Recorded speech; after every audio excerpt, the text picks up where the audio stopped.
পরিবর্তন করে দেবো।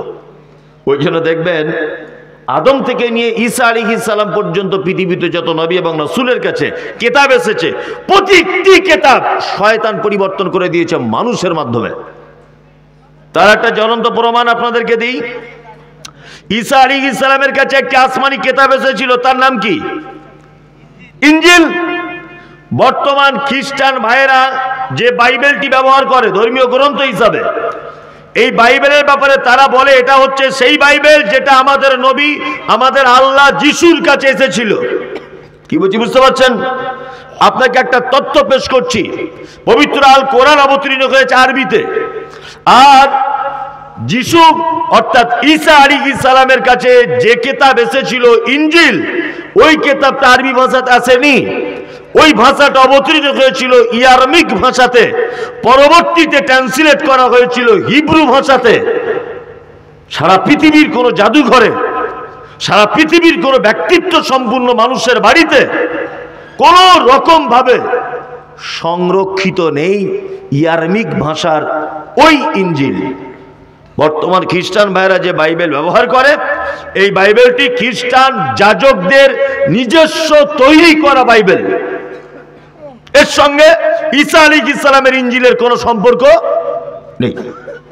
এবার যে মজার ব্যাপারটা বলবো আর কি, এবারে শেষ নবী ঈসা আলাইহিস সালামের পরে কোন নবী এসেছেন? মুহাম্মদ সাল্লাল্লাহু আলাইহি সাল্লাম। মুহাম্মদ সাল্লাল্লাহু আলাইহি সাল্লামের কাছে কোন কিতাব এসেছে? আল কোরআন। শয়তান তখন ভাবছে যে খ্রিস্টানদের দিয়ে ইনজিল পরিবর্তন করে বাইবেল করে দিয়েছি, তাহলে এবার আমার নবী তো মুহাম্মদ শেষ, আর তো নবী আসবে না, তাহলে এর কাছে যে কিতাবটা আসছে এটা একটু পরিবর্তন করে দিলে আমার শেষ। কি বলছি বুঝতে পারছেন না? আল্লাহ কোরআনে আয়াত অবতীর্ণ করলেন, ইন্না নাহনু নাযালনা যিকরা ওয়া ইন্না লাহু লাহাফিজুন।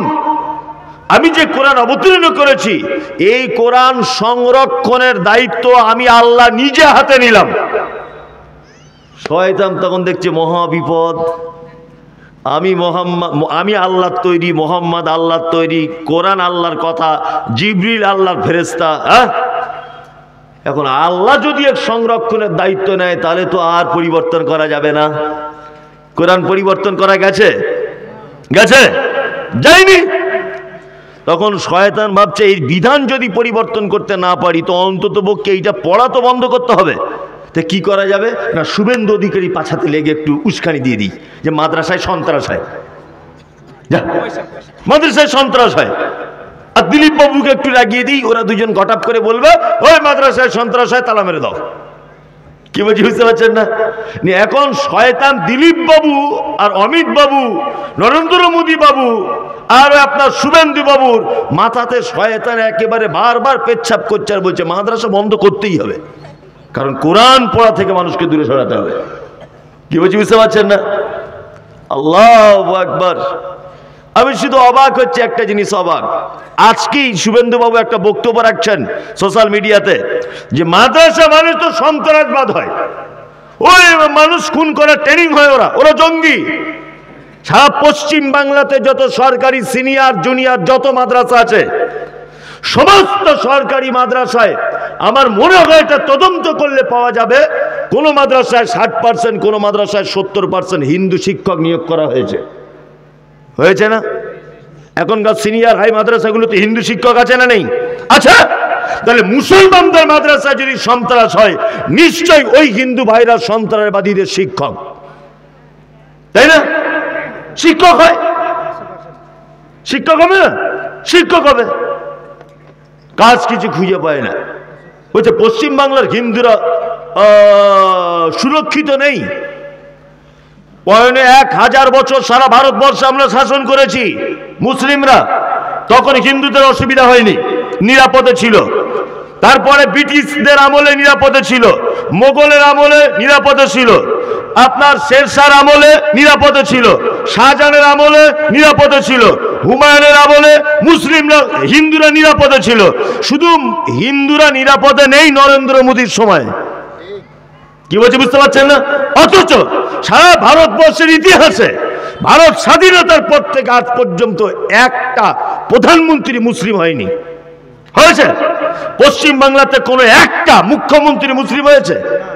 মুখ্যমন্ত্রী ওরা প্রধানমন্ত্রী ওরা, রাজ্যপাল ওরা, রাষ্ট্রপতি ওরা, বিডিও ও, এসডিও ও, ডিএম ও, প্রধান ও, পঞ্চায়েত ও, সব তোমরা দায়িত্বে বসে আছো, তারপরেও বলছো আমরা নিরাপদে নেই।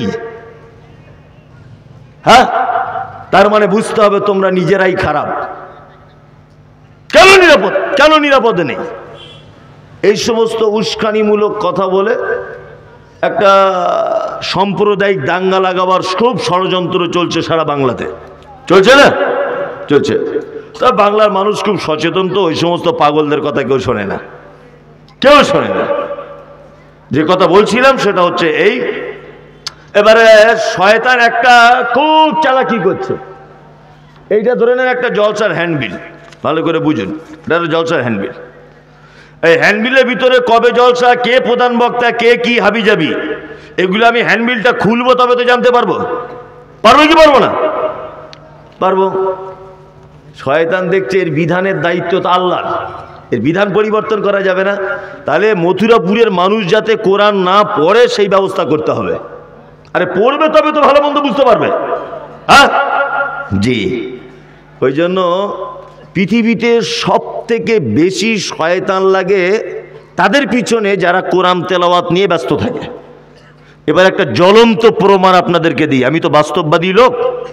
আচ্ছা বলুন তো, মাদ্রাসার ছেলেরা বদমায়েশ হয় না স্কুলের ছেলেরা বদমায়েশ হয়? সত্যিটা বলুন, বলুন।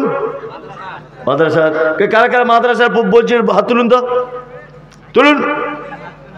সবাই মাদ্রাসারই জানে কিন্তু ভয়ে তুলছে না।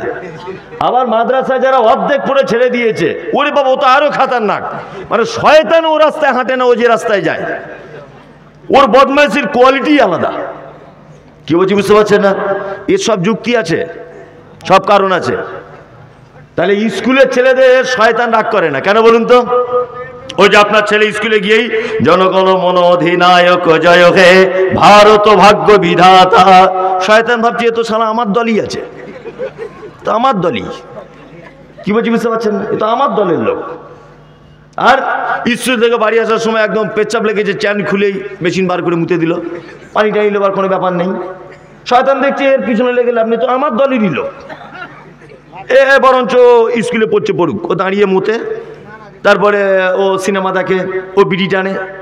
কলেজ বিড়ি পাওয়া যায় এখন ছোট ছোট সাইজের, ওর ব্যাগের ভিতরে থাকে। কি বলছি? এই যে নানান বদমাইশি তো যুক্ত। শয়তান দেখছে তাহলে ওর পিছনে পড়ে আমার কোনো লাভ নেই, ফালতু, তো আমার দলই আছে। তাহলে এখন বদমাইশি করতে হবে কাদেরকে? না, মথুরাপুর মাদ্রাসায় যারা কোরআন শিখছে এদেরকে আগে কোরআন পড়া থেকে বিরত করতে হবে। নিয়ে একটা মাদ্রাসার ছাত্রর 4000 করে শয়তান লেগে আছে ওর মাথাতে। ফালতু ইমামতি করতে হবে, 4000 টাকা বেতন, চল রাজমিস্ত্রির কাছে চল, মাদ্রাসা পড়বো না। মানে ওর পিছনে শয়তান লেগেই আছে, শয়তান লেগেই আছে। শয়তান এত করে লেগেছে, আল্লাহু আকবার। মানে ওদের কাছ থেকে পার হয়ে ওকে আলেম হওয়া বড় কঠিন। কঠিন না? কঠিন। আমার মনে হয় যত ছেলে মুর্শিদাবাদের মাটিতে মাদ্রাসায় পড়েছে তত ছেলে যদি আলেম তৈরি হতো, তো একটা পরিবারে মনে হয় 4-5টা হাফেজ মাওলানা পাওয়া যেত। যেত না? একটাও হতে পেরেছে? হতে পেরেছে বলুন? দেওবন্দ মাদ্রাসায় এখন আর 8500 ছাত্র। কত? 8500 ছাত্র।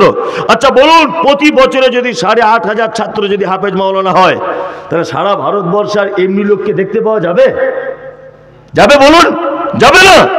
তার মানে 8500 খোঁজ নিয়ে দেখা যাবে বছর শেষে 500 ছেলে আলেম হচ্ছে, বাকি সব বেকার। তার মানে কি? শয়তান একেবারে ওদের চুলের শিরাতে ঢুকে গেছে। কোরআন পড়া থেকে সরাতেই হবে যে কোনো ভাবে। কি বললাম বুঝলেন? শয়তান যে কত দুশ্মন মানুষের, আল্লাহু আকবার। লালগড়ার একটা ছেলে আমাদের মাদ্রাসায় ভর্তি হয়ে যেদিন থেকে হয়েছে, এসব কি ব্যাপারে, এ কি রোগ, শুধু ওর পেটে হাত দিয়ে শিক্ষকদেরকে বলছি এই ডাক্তারখানায় নিয়ে যাও। তা ডাক্তারখানায় নিয়ে যাচ্ছে, 3-4 দিন নিয়ে গেছে, ও সারে না, ও সারছে না। আচ্ছা দাদা, আমি তো মাদ্রাসায় পড়ার ছেলে, আমি যে কি চিজ ও তো চেনে না। নিয়ে ওকে বলছি চল গাড়িতে ওঠ। আমার গাড়িতে তুললাম, আমার কোলে মাথা দিয়ে শুয়ে ওকে হসপিটালে ভর্তি করেছি। আর আল্লাহর কি নীলা খেলা, ওকে যে চিকিৎসা করছে মেয়েটা মুসলিম, বহরমপুরে বাড়ি। ওর নেম প্লেট থেকে বুঝতে পেরেছি মুসলিম ডাক্তার মহিলা। তো ওকে একটু একা পেয়ে জিজ্ঞেস করে বলছি,